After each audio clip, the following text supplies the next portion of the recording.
I forgot to hit the.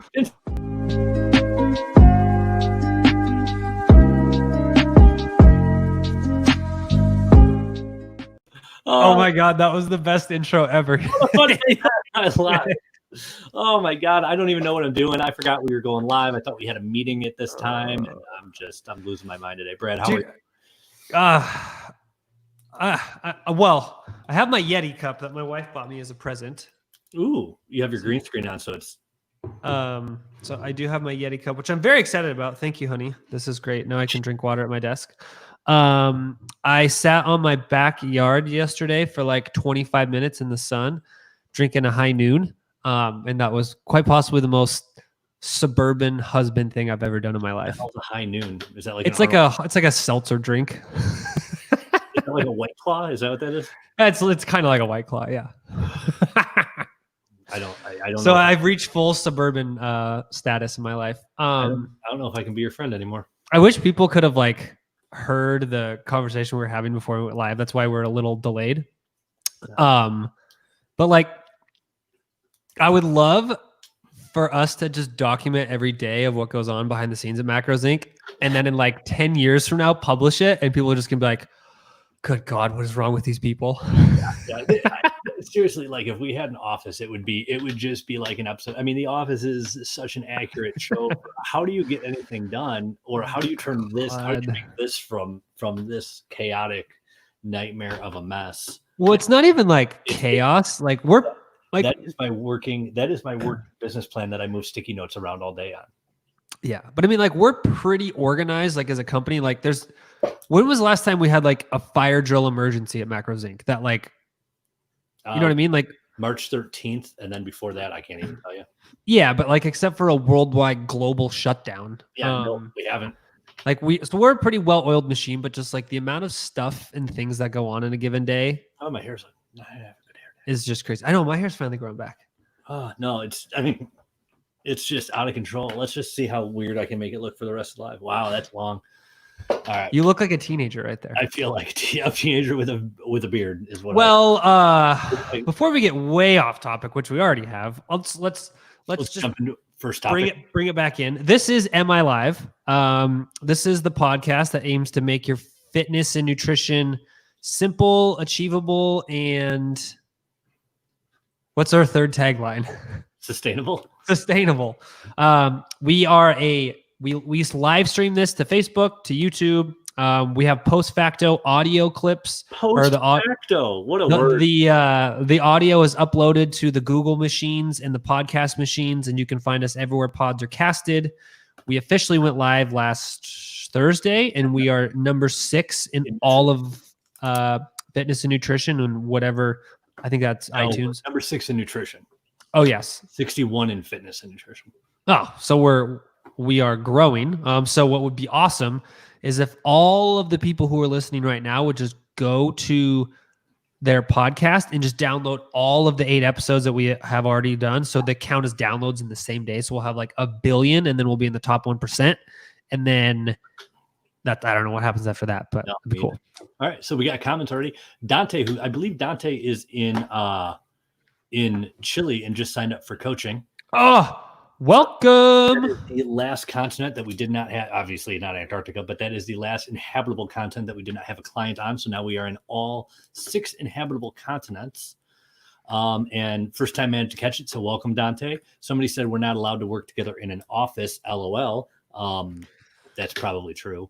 That's why we are on. Brad, let me think. The last time that you and I worked in person together was when we were in Toronto, and we ended up bar hopping in the middle of the afternoon because we were on our way to a social event. But we did do that, but we did work together in Vegas. Was that since then? Yeah. Yeah. Oh, yeah. And we worked together in Vegas, and then we put out a fire in the El Cortez Casino.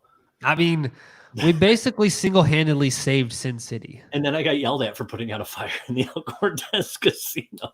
I know. You shouldn't have done it. You should have let it burn. They were so mad that I did it, but nobody was doing anything. And they just stood there and were like, oh, there's a fire over there. And I just put it out. That's a welcome to the wide world of macros. Yeah. All right. So let's get on to our first topic. Our first topic today Where is my banner? Oh my God, I don't even have a banner. I am so Get your banner up. Get your banner up. oh my God. My eyeballs twitching too, by Today the we're way. going to talk about swapping macros. So, Jay, what does swapping macros mean? So fats, proteins, and carbs and alcohol are our macros. We're not going to talk about alcohol, but they all have different functions. So they all have different functions, so we need all of them. But a lot of times, a lot of people like to, we did you do that? Yes, Brett I changed did. my screen, so it's mainly me, and it was very scary. I thought I broke something. So we have a. Just changed my screen. Is this what it's like when I do it to you? Yep. Yeah, it's really distracting. I'm going to stop doing that to you. So, as long as we're hitting our protein, so if we want to swap macros, and maybe I want more fats or more carbs, maybe I want to have birthday cake, or maybe I want to have bacon, and I don't have the carbs or fats in my macros to do it. As long as you take total calories into account, you can swap those out. They're interchangeable for the most part for the average person.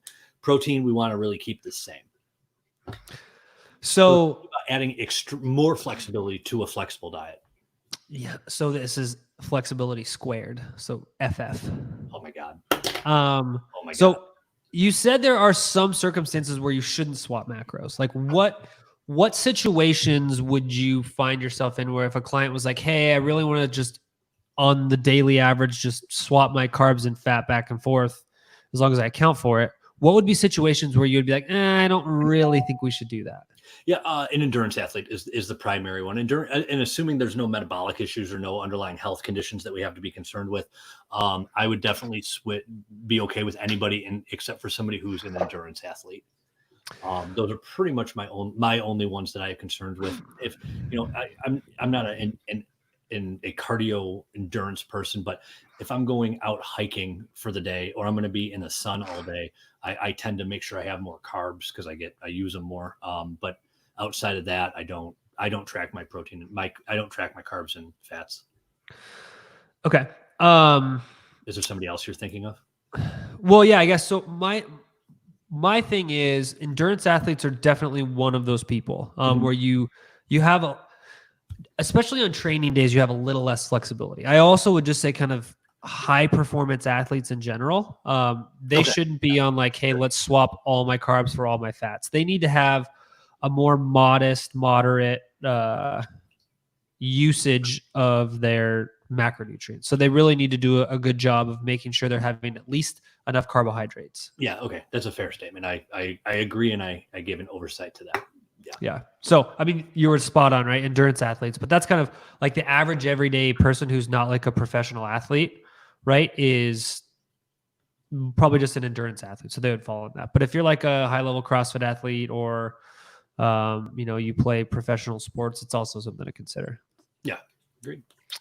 Brett, can you swap if I was going to swap, can I swap protein? Is there ever a circumstance where you'd say swap protein? Yes. I would say again for like endurance athletes, during high training volume periods, you can probably lower your protein a little bit for more carbohydrates. Okay. Perfect. Is there any time, and then since we're on swapping macros and we have a fourth macro that people aren't regularly tracking, that's alcohol at 7 calories per gram. Brad, where would you take alcohol from? If I'm going to track alcohol, obviously things like MyFitnessPal, My Macros Plus, most people's spreadsheets don't have an alcohol column. So where would you take that from? Why? And anything else you want to add? Yeah, I would take it mostly from fat. Okay, why? One, the calories of alcohol are closer to fats, so it's about 7-ish grams. Not all fats are exactly 9. Some are closer to like 8. So you're calorie for calorie, you're pretty close. And then the way your body metabolizes alcohol is more similar to fat than carbohydrate metabolism. So I just generally err on that side. Yeah. And I like to do it because I like to eat like things like pretzels when I'm drinking. So that way salty foods are typically, pretzels, potato chips, things like that. Then you have more carbs for them. Perfect. Dante asked for a macro check on here. Dante, I think, and if I'm thinking of it, you're the correct person. You just send it for coaching, so you'll get new ones when you when you speak with Colt, I believe is your coach. Otherwise, if you do want a macro check, we don't do them on the lives. Just make a post in the Facebook group, macrosinc.net/free group. And one of our moderators will get to you shortly. And Sarah Giles said, I went to high school with a Sarah Giles. What if it's Sarah Gillis? Gillis? I don't know. I don't know. You could figure that out. And there she even comments again. She said she just want to say thank you guys. I binge listened to all of the new episodes during my distance challenge on Saturday. You helped me not go insane while running around a mile loop for 6 hours. What in the hell? Dude, that's you intense. get points for being awesome. Yeah, because the mental fortitude it takes to do that is astronomical. Yeah, no, that sounds, I mean, that sounds awful. I'm not going to lie. I mean, good for you. You obviously, people who do that enjoy that. Yeah. I'd have to have a really good audiobook. Dude, even that, wouldn't you zone out? Yeah. Yeah, I'd be done. Sarah also said before my long distance challenge, Darko, one of the MacroSync coaches, gave me great advice on fueling and balancing my fats, carbs, protein, and how to manage eating on the day to help me going without making me feel nauseous. You guys rock. That's actually impressive. I know that would make me feel nauseous. So good for you and good for Darko. Glad we were able to help you out. Darko is a wizard. He is. He's Darko, every time I talk to him, he just amazes me more. The guy speaks better English than most people I know, and he's only spoken English for 4 years. He definitely speaks better English than me. He's also substantially more thoughtful than most people I know. Definitely more thoughtful than you. You're not wrong. Me. You're not wrong. So, Brad, if somebody is wondering how they can swap their macros, how they can get help for a long distance challenge like Sarah and manage their macros for something like that, where can they go? If they want to talk to the wizard Darko, which is his real name, where would they go? Here's probably what I would do. What would if it was me? I would go to macrosinc.net /services. And I would sign up for a coach. And then I would have my brain blown over the next 3 months while you work with your coach. Yeah, you will get a wealth of knowledge and information off of that. Yep. macrosinc.net /services. You got a 2-week free trial for a nutrition coaching. Sign in, no promo code needed. It's just there automatically. Try it, talk to a coach, see if you like it. You don't like it, you cancel, you're not billed. You like it, you stick around for at least 3 months, get some major changes, get some permanent, lasting, sustainable changes, and then you can do whatever you want. You know what else is very interesting? Yeah. So we have a anonymous survey that we have all our clients fill out at set intervals, and we collect all the data. And Jay, what do you think our average rating is across all of our clients we've ever had? I can't remember what the it's out of 10. 8.5. 9.3. Whoa, that's pretty good. If you factor into the fact that generally speaking, when people do reviews, it skews towards the negative because of just normal stuff. So that means it's probably if you were to get real data from everybody, it'd be closer to 9.5 or 9.6. I mean, that's even pretty if you bonkers. Down to 9, I'm pretty happy with that. Yeah, it's pretty good. Dante commented. He said, I asked if swapping macros was a theme, but I already asked in the group. Thank you guys. The group is awesome. So let's look real quick. He's at 75 fats, 227 carbs. Should he reduce fats and increase carbs? We need more information. It really just depends on what your activity is, what your activity, exercise choices, your daily activity. I personally like to see a picture of everybody before I set any macros. Isn't it interesting how somebody could give you a full breakdown of their sheets, but when you see somebody their pictures kind of gives you a lot more context? I can do more off of a picture of you than I can off our intake forms are probably the exception. That's why we have the questions we do, but I can probably answer more off just showing me a question than saying these are my height, weight, and activity level. Yeah, isn't that interesting? Yeah, because I can already tell, and I'm not being mean, but if somebody is clearly overweight just by looking at them, I know that I can set your macros lower. Yeah. I know how low I can set them. I obviously want your weight, but I know you might be 300 pounds and you're super active. You were 330 pounds and you're already down, but I can assume that the activity level is going to be pretty low, and and maybe you're active walking, but your daily activity, you're fidgeting, your NEAT is down. So yeah, it's kind of interesting. June just asked what are you looking for in a picture, and that's kind of why I went over that. Yeah. Looking for muscle, looking for everything. Yeah, I mean, it really just gives you an insight into like who exactly are we working with, right? And that can tell you a lot. Yeah, I think it goes both ways. I think it goes. That's why we do video consults for our clients. I think it goes both ways. I don't want to, you're taking you're taking advice on something very personal and very important from somebody that you're just talking to on the internet. And most of the time, we don't actually see these people. They're in a message board. They're on an email, in a chat system. But by actually having heard their tone, knowing how they talk, I think it really makes a big difference. And I think a photo goes just as far. Agreed. All right. AGREED. UGLY. You ain't got no alibi. Facts. I do not have an alibi. You ready for the next topic? Yes. Before we get to our next topic, is there anything you want to say? Happy birthday. Okay. All right. On to our next. I thought there was something.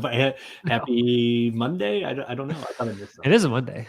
I don't know if it's happy, but it is Monday. Compound exercises.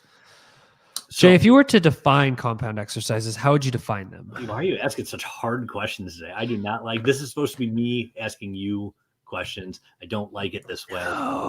It's not good. So I would define a compound exercise as a multi-joint exercise. So that means exercises involving more than one joint. Correct. So does that mean like stability around joint or actual motion around one joint? Motion. Okay. There we go. Motion of 2 joints or more. I got you. So give me an example of 2 compound exercises. Squat, bench press. In a squat, which joints are involved? What is this? Is this like school? Oh my God. My ankle moves, my knee, and my hip. Okay, sweet. What about bench? I'm just trying to so people can start thinking about this stuff. I thought you were quizzing me. That's what I thought. I thought you were really quizzing me. No, so you've got at least 3 joints in a squat, right? So that means you have muscles that cross 3 joints, right? So you have some muscles that attach in your feet and your lower legs, muscles that attach in your lower legs and your upper legs, muscles that attach in your upper legs, and then on the other side of your spine. So it's like, oh, now we're starting to get a lot more muscles involved. Yeah. Yeah, and with a bench, it'll be my shoulder and my elbow, and if you have really bad form, your wrist. Yep, and your scapulars. I said shoulder. Yeah, I don't know. I guess I would just define it. Is your scapula? Is that a joint though? A scapular joint? So your scapula does have attachments that make it basically a floating joint. Okay.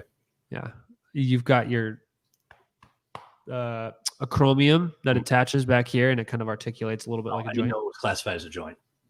I knew. Yeah, I can't remember the exact classification. Like I know there's hinge joints, there's saddle joints, there's all sorts of different types of joints. I haven't studied that in a while. Yeah, but I did not know it was classified as a joint. I knew your shoulder itself was a ball joint, but I did not know. Shoulder blade joint. Let's see if it is. That's why you got the PhD. Yeah. The acromioclavicular joint. That's not it. It's the highest point of the scapula. The acromion meets the clavicle. And what kind of joint is it though? It's a good question. Because I mean, and with bench, depending on if I don't agree with it because you're not actually putting the load on there. But I've seen people say it's also because you have to bend your knees to get an arch you bend your knees on the floor. I've seen that argument before. It is a diarthrodial joint. That doesn't really tell me much. It is a plane type synovial joint. Yes. So it is synovial and it's a plane, which means it just moves like this. Okay. Perfect. Yeah. So our compound exercises overall, and I want a yes or no. I don't want an explanation. That's not the rule of this game. Are compound exercises better than isolation exercises? Yes or no? No justification.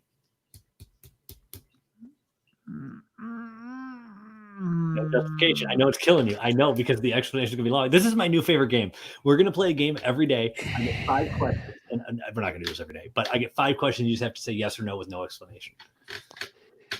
Yes. Yes. So compound joints are better than isolation overall in the big picture.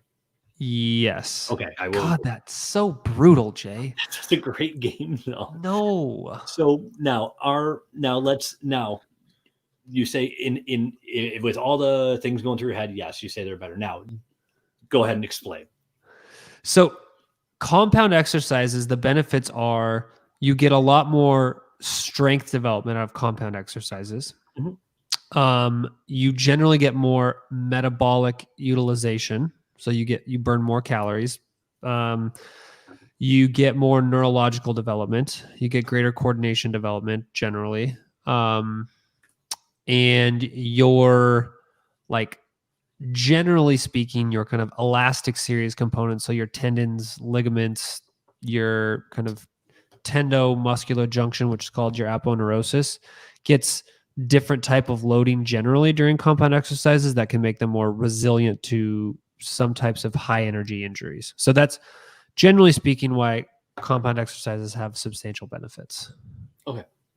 Now, are compound exercises needed for overall, and obviously we're talking about weightlifting here. So are compound exercises needed for strength? We'll go first, strength gain. So are compound exercises required for strength gain? No. Are compound exercises required for hypertrophy? No. Are they more effective for strength gain? Yes. Are they more effective for hypertrophy? No. Okay. So if I just want to get big and jacked and I don't care about strength, because if I get bigger muscles, I'm going to get naturally stronger. I'm not going to be as strong as somebody who focuses on strength, but I'll get stronger because bigger muscles lift bigger weights. Most likely. It's an Eric Helms quote. I'll go with it. So, bigger cross-sectional area. Yeah, and that's where I think he came from, it when muscle and strength pyramids. So if I just want to be just big and jacked and look good naked, would my money be better spent in compound exercises, isolation exercises, or both? I would include both. Why? Because you get different types of loading, Mm-hmm. and you can develop simultaneous strength and hypertrophy, and that strength kind of helps carry the hypertrophy a little bit more. But you can get a lot more volume in if you include isolation exercises. Okay, perfect. Yeah. And then for strength, you think that they are overall better for strength than isolation? Yes. Why? I think I alluded to this a little bit earlier, but generally when you have more than one joint involved, you get more muscle synergies working together. So you can start to develop coordinated strength across multiple joints. Your neurological adaptations are greater. Your kind of that elastic series component, you get more involvement in. So think about, like, when you're doing just a quad extension, right? You don't really have kind of that stretch reflex. Mm-hmm. When you have a squat, you definitely get a stretch reflex at the bottom of that squat, Okay. both in your glute stretch and in your quad stretch. So you get that bounce out of the bottom. Okay. All right. We have a comment. Ian said, mechanical tension plus metabolic stress equal equation of optimal gains. Faux sheezy. Sheezy. Oh my God. Jay. Bradley. Did you know we have 1,333 subscribers on YouTube, which means we are only 98,667 away from our goal. That's pretty good. For anybody who is listening on YouTube, thank you very much. For anybody listening to the podcast or on Facebook, you guys should definitely go to macrosinc.net/YouTube and follow us on YouTube. And not only because, and there's going to be exclusive content there. We got some videos already being edited. The Macro Minute with Hannah Clausen. Ooh, my logo should be back on that today. Ooh, fantastic. But Brad, why would people, if they're like, I follow you on Facebook, maybe I want the exclusive content, but I'll wait to hear what other people, why should they do it now? Why should they sign up now? What are we doing? Because imagine if you really cared about people and you wanted to save their brains, and in 6 seconds, you could essentially donate to charity. That's all you have to do. Go to macrosinc.net/YouTube, click the subscribe button, and if we hit 100,000 subscribers before the end of the year, we're going to donate $10,000 to Alzheimer's research, because bad brains are not awesome. Yeah, Alzheimer's is like the scariest thing in the world. Like I don't really care. Like, yeah, it's pretty crazy. Obviously, I don't want like horrible deaths for anybody. Everybody should just die peacefully in their sleep at a really, really old age when they're happy with life. But like that's the thing that like all the good things are gone. like you might be going through a really rough time, but at least you can always look back at your happy memories. Like this one, they're just gone. It's so scary. That's true. Yeah. So my life is a very weird series of random things, is what I've discovered at this point. So in my master's degree, I took like 2 or 3 semesters, I can't remember, of neuroscience seminars, and one semester in eukaryotic molecular genetics, and a lot of them focused on like Alzheimer's. And it's just crazy what happens to the brain and how much we know about it, but how little we have been able to show any benefit of therapies. But here's what's really interesting. There's a biotech company that started out of, I think it was either WSU or UW, or it was like a joint project between somebody who did their PhD at WSU and then moved to UW for their postdoc or whatever.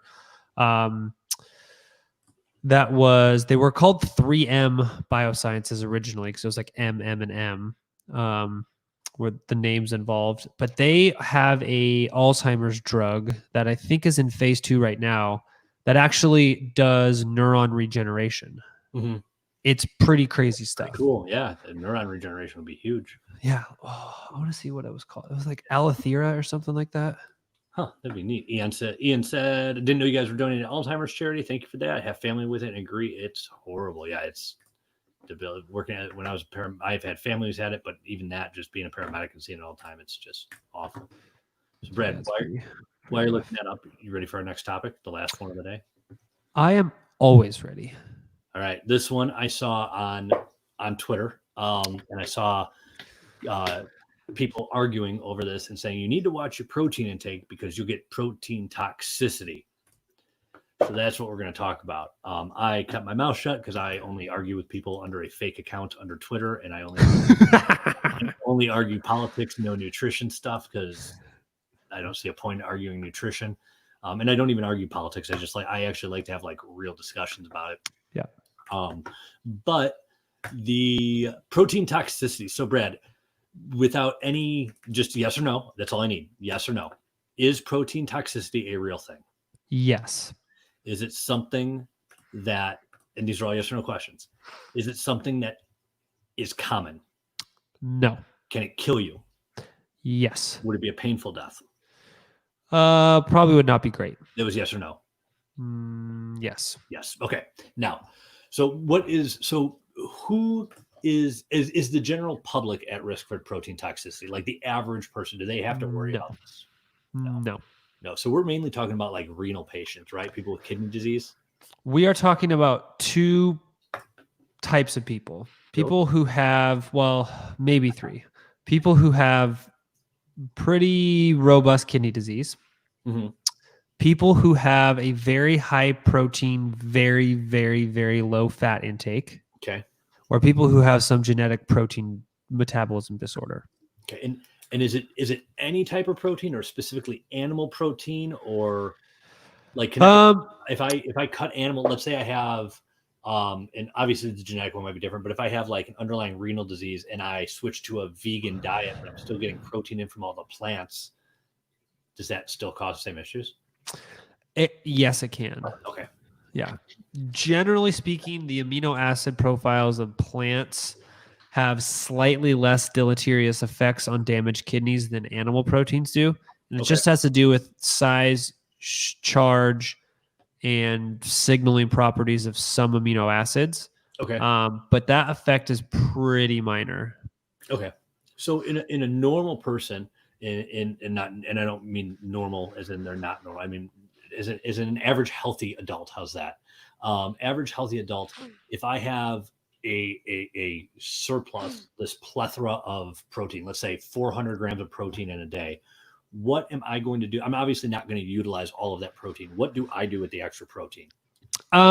You will oxidize some of it for energy. Okay.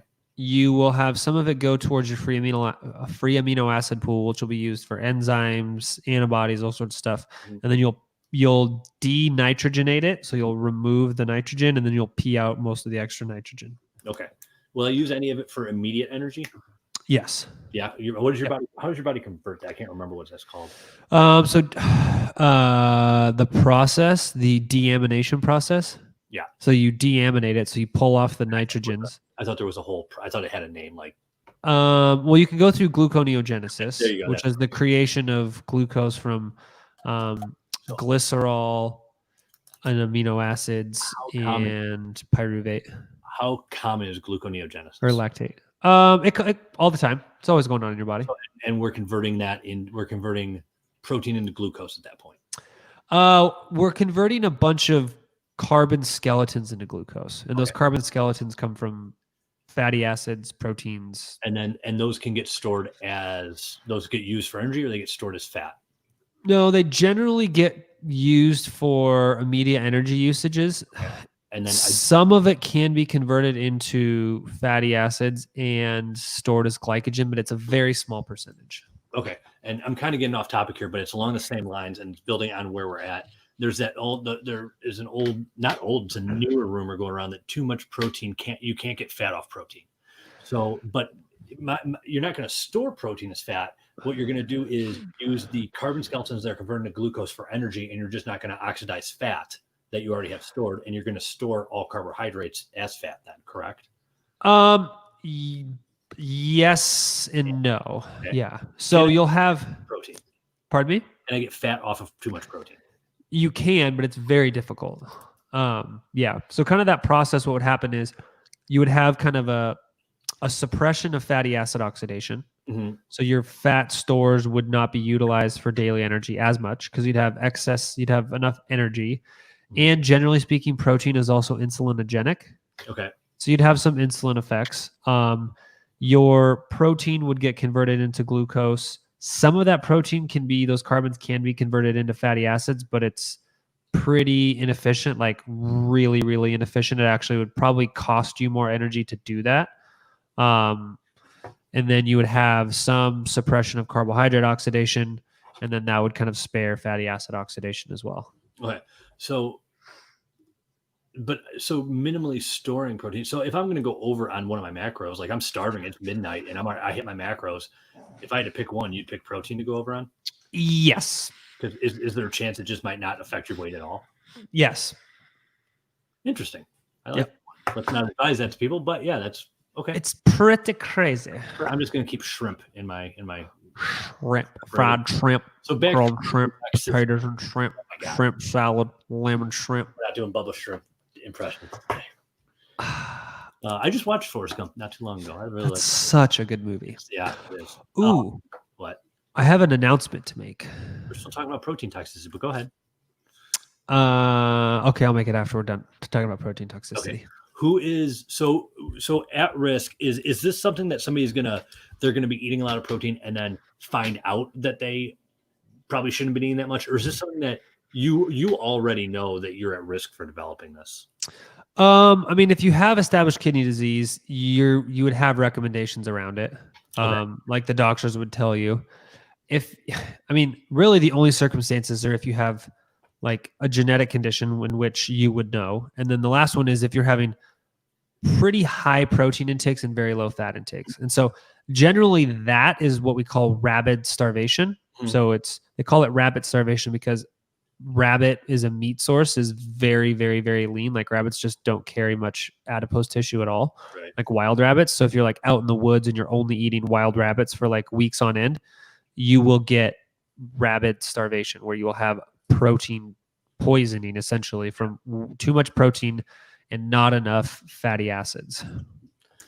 Now, is that like a one-day thing? Like I just go super low fat for a day? No. Nothing but rabbit meat? It has to be like extended acute, if that makes sense. Like it has to be a pretty high intake for several days or weeks at a time. Okay, so it's not a one-day thing. One day I'm fine. Because I still It have is. body fat reserves, right? And that's going to It be is. Yeah, it's not a one-day stand, Jay. okay. Well, let's see. We got a comment, then we'll get to just Ginger saying hello. Hello, Ginger. Hello, Ginger. Brad, what's your announcement? I am officially a very important doer on Fiverr. Oh my god, because I got my badge today. Because you've ordered so many things. Dude, I should just be a professional delegator of duties. You kind of are. I know, that's kind of my job title. Yeah. Just gonna say, Can we change my job title to chief delegator? And Yeah. and we'll change your email to chief, or your title to chief email officer. yes. My initials stay the same. Yours changes to COD. Yeah. So I like yours would be CEO and mine would be COD. COD, Call of Duty. Yes. See, I have a very important doers program. Welcome to Very Important Doers, an exclusive program only to our top doers. VID turns your passion into real rewards. What does it mean? It's a complimentary program that is all about giving more to our VIDs. As a VID, you can expect exclusive benefits and guidance to help. We muted Brad. So Steffi, his face of appall right now for everybody listening to the podcast. He's back. Steffi said, "Thank you for these on my lives. They're so informative and helpful." You're welcome, Steffi. But you Except for me. You read that comment before Brad decided to read what his Fiverr award badge. I'm still very excited about it. If you want to delete that comment, I understand. Ian said, "What shenanigans did your Fiverr badge entail, Brad?" I now have a success manager apparently. I have priority support. I don't know what that means. Exclusive promotions, and I have a badge. I mean, if it means like the other company, like most tech companies, when I was an Expedia Platinum highest level of rewards member for all the travel that I had booked for all of my staff and myself. Oh, I was like, "Where's Brad?" Oh, we got Brad's very important doers program up there. Oh just so you know. Yeah, just so we could all look at that badge. When I got the Expedia Gold member, I had to, you're supposed to get priority line for customer service, all this stuff. You have a special phone number to call. So I called it one time and they said, "Your hold time is 3 hours. Thank you for being a gold member." So then I hung up and I called the non-gold member line and the wait time was 5 hours. So, it does bump you up to 3 to 5, from 5 to 3. You know what would be really awesome? A world with a gold-backed currency. Imagine if people, when they emailed you, knew where your email, that the email that they sent you was in your email queue. No, that'd be horrible. Like, wouldn't that be kind of nice? So they're like, they will be back to you based on average email response time. They will be back to you in 47 days. And imagine the person who has 4,000 spams, 4,000 advertisements in there. Based on your current rate, you will never be answered. Or like, based on this person's behavior history, they will not respond to you. Yeah, and if they do, you probably don't want them to respond because it's going to be all caps. All caps. Yeah. So all caps. Brad, what else you got going on today? Anything exciting? Well, one thing is very exciting. Another thing is dreadful. Anybody have any questions? Ask away. I have to go get my eyes examined today because I need to order new contacts and they won't give me new contacts without an updated prescription. So I have to go get my eyes dilated. Well, that sucks. So I have to do that. But on the good news is I have new glasses I'm ordering. Would you like to see a picture of what they're going to look like? I don't think I have a choice. You have screen access control now, and I don't like it. Let me see if I can find it. Oh, I also have speaking of protein. Did you have anything? Anybody have any questions? Let's see. Oh, Brad, those are fancy glasses. For everybody looking on the podcast, these glasses have clear lenses and black circles around them. They are absolutely stunning. You are so. And the picture Brad showed was not the glasses on his face. It was literally just. Do you see this picture? That Brad's showing pictures of sex toys now on MILIVE next. No, I'm not. Do you see how one is a giant vial and one is a very small vial? Yeah, but they look like they're for urine. So, yes, one is a 1.7 mil Eppendorf tube, and another one is a 15 mil conical tube. Okay, both for. They are from two different mice.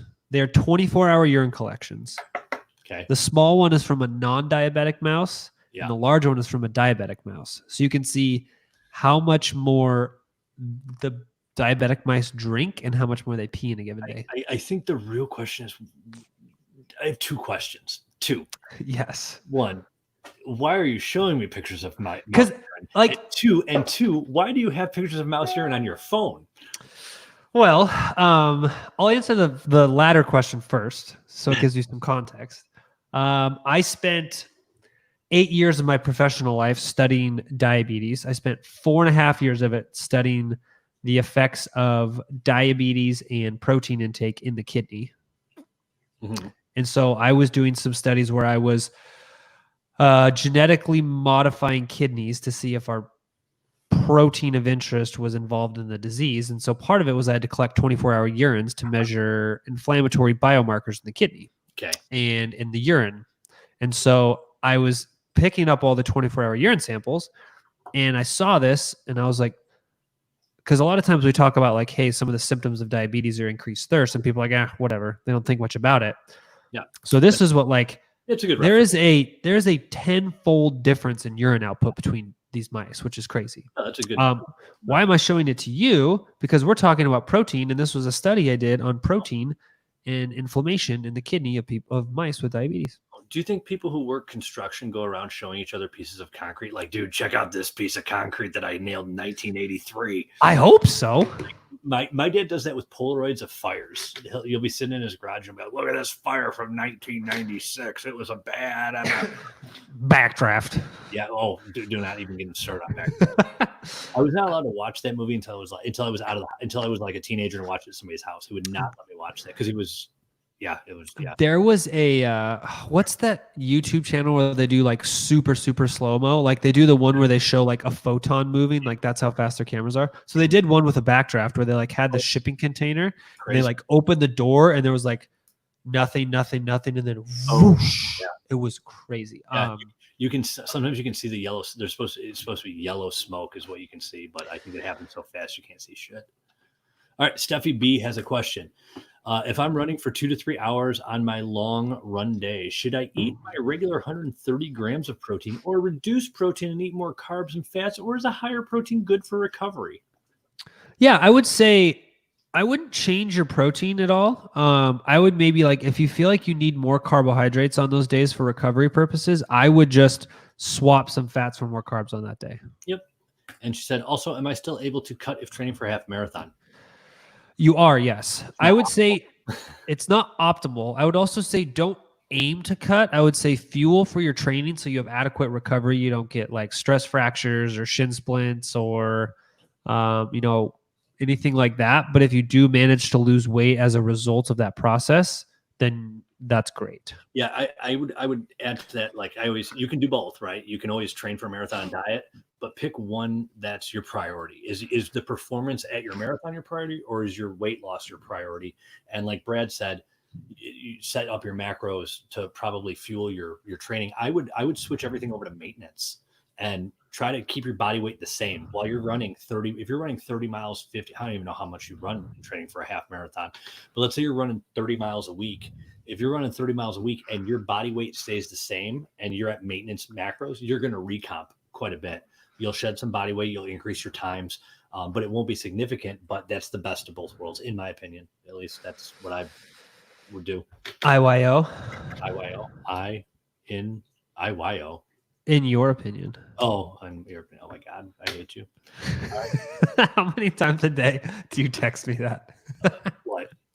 Oh my God, I hate you because of my corny jokes I send you. Let's see. There's a Jesus.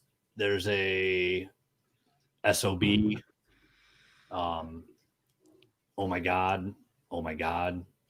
Yeah. Oh my God. Mock. What is wrong with you? Yeah, that would be nice to be you. Ouch. Kiss ass. Ass. Holy hell.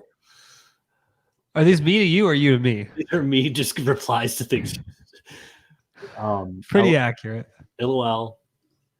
I noticed I noticed ... There's like 6 in a row of XOXO. That's why I have gold. I don't if anybody have any sucked. That's all it said. Have any sucked. It was Oh, when I asked you, have you tried all of your meals before you rate them live? And you said, no, I don't try them. I do it in my first take. So, Yep, I do it. I do it one take, and people are gonna get the unfiltered me. that actually surprised me when you review those meals from Mother Macros. I asked Brad after I watched them, like, if any of those suck, like, are you lying? And this was a private conversation between me and him. And he goes, no, I try them live. I go, if any sucked, he goes, yeah, I haven't given all of them great scores, but none of them have been awful. Like, oh. Yep. You have a comment, Steffi? Thank you. You are absolutely welcome. Brad, I think we're done. Beautiful. So let me give some in-stream stats. We have not added a substantial amount of new subscribers, so we're still on 1.33K on YouTube. So I know that we can get to 1.34K by the end of this. So go do it. Make sure if you have any questions, go to macrosinc.net. If you would like your meals prepped for you, delivered, ready to go at less than $10 a meal, go to motherofmacros.com. Use the code macros10 at checkout, and you can have, I have had, let's see, chicken marsala. I've had the Mac Daddy. I've had chicken chipotle meatballs. I've had Tuscan chicken. I've had Korean beef. I've had donuts, which are delicious. I've had so many bad jokes just to comment on these. But God, I've had bazillions, and they've all been very delicious. And go check it out. And please go to iTunes and rate us on the iTunes store. Give us 5-star review. Tell Jay he has great hair on there. And we will be climbing the YouTube and the Instagram and the iTunes charts so we can reach more people and help save more lives. So Dante said, even though I'm constantly searching for information, if not for Iron Culture Podcast, I wouldn't have heard of this one. You were on that, I believe, Brad. I believe I was, yeah. So I'm good. I don't know if I would say I'm good friends, but I'm friends with Eric Helms. We're good colleagues. We've worked together on a few projects. I'm going to be on a couple other podcasts here in the near future, so we'll make sure that we link to those as well. Yeah, I did a podcast once. It was horrible. Oh, Ian subbed. Knuckles. Boom. If you can't see, I just boomed my webcam. I would have laughed if you had knocked it off. Just bang. Damn, I'm done. I'm out. Goodbye. I have excellent control. All right. Are we done? We are done. All right, guys. We'll be back tomorrow. We're going to have guests on this week at a whole new, not a whole new format, but a bunch of great show ideas coming out for you. So make sure you guys listen, subscribe. If you want updates on when we're live, go to YouTube. You can go to the Macros Inc. Facebook page. We do have this set as a TV, as a series, so you can get alerts when it's after they're live. You can follow the Macros Inc. Facebook page, follow myself or Brad. This is true. You can. If you follow me on Facebook, you'll get alerts when we go live. If you subscribe to the group, you'll get alerts when the group goes live in the group. And that is Steffi B just subscribed to YouTube. I got the alert right now. Yeah, Steffi B. All right, guys, we are out. See you guys. Oh, tomorrow. Jay, we should give away a T-shirt tomorrow. Okay, yeah. I think we should do that. So make sure you tune in live tomorrow because we only give away shirts live. Yeah. Free shirt tomorrow. All right. You ready? We're out. Goodbye, everybody. Have a good day.